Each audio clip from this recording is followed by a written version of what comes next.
kwa wagonjwa wa pressure, wagonjwa wa kisukari, watu wenye changamoto za uzito mkubwa, watu wenye matatizo ya moyo, watu wenye matatizo ya uvimbe mbalimbali kwenye mwili. Hizi diet ukizizingatia zitakuletea ufanisi mkubwa sana. Na kifupi sio diet tu, hii ni tiba moja kwa moja. Kwa sababu ukizingatia na kuitumia jinsi inavyotakiwa, utajikuta kabisa unapona magonjwa yote ya lishe na mwisho wa siku unakaa vizuri. Diet hizi ziko za aina mbili. Aina ya kwanza kuna diet inaitwa ketogenic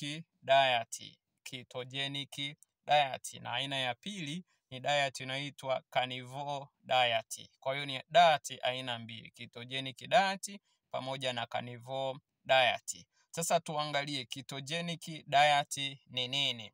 Ketogenic diet ni diet ambayo ina carbs kidogo. Naposema carbs na maanisha carbohydrate. Yani ni diet ambayo inatengenezwa na carbohydrate kidogo, lakini mafuta mengi pamoja na protini ya wastani. Kwa unapoandaa hii diet hakikisha kwenye sahani yako kuna carbohydrate kidogo, kuna mafuta mengi na kuna protini kiasi.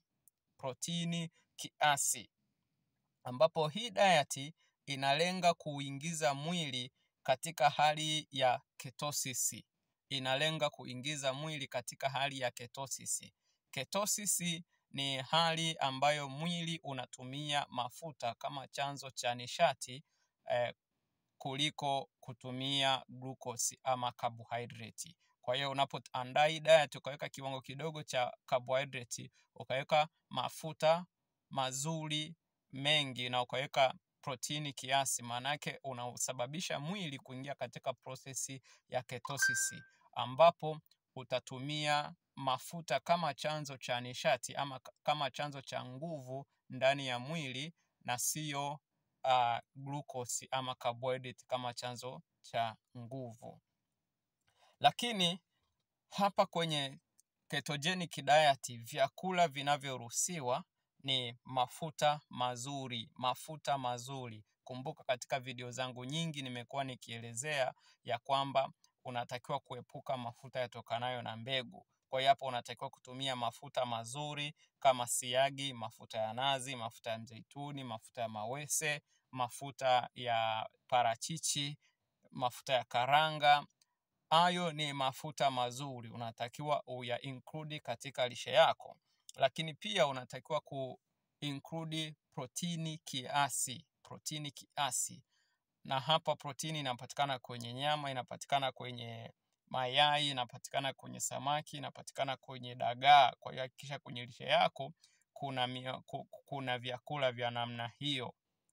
Lakini pia unaweza include mboga za majani hapa kama spinach, cabbage, sukuma wiki, chinese, whatever. Mboga zote za majani zinaruhusiwa. Lakini pia unaweza ukatumia na mbegu karanga pamoja na mbegu kama vile almond, mbegu za maboga, korosho na kadhalika. Sasa katika hii ketogenic diet mambo ya kuepuka ni kuepuka kutumia sukari ya aina yoyote ile. Haijalishi ni sukari ya asali, haijalishi ni sukari ya kawaida ya miwa, haijalishi ni sukari inayotokana na matunda. Epuka kutumia sukari ya aina yoyote ile.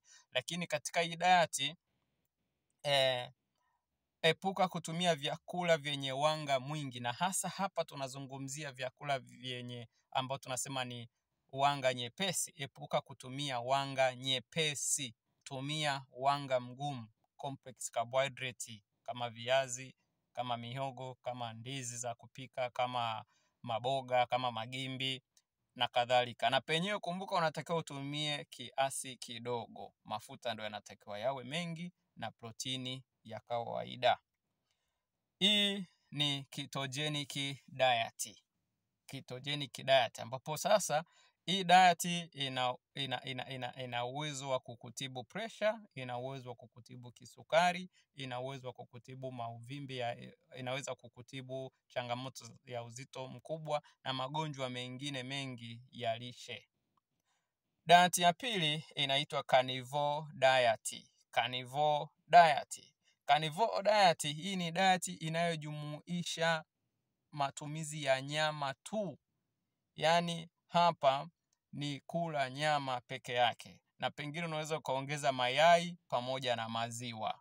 Basi ndio maana ikaitwa carnivore diet. Inatokana na wanyama wanaokula fresh meat peke yake. Hapa hakuna cha wanga kidogo, hakuna cha mafuta kidogo, hakuna cha mboga mboga za majani, hakuna ni nyama peke yake pamoja na mayai na maziwa. Na hapa chakula kinachoruhusiwa ni nyama nyekundu au nyama ya aina yoyote ile: kuku, samaki,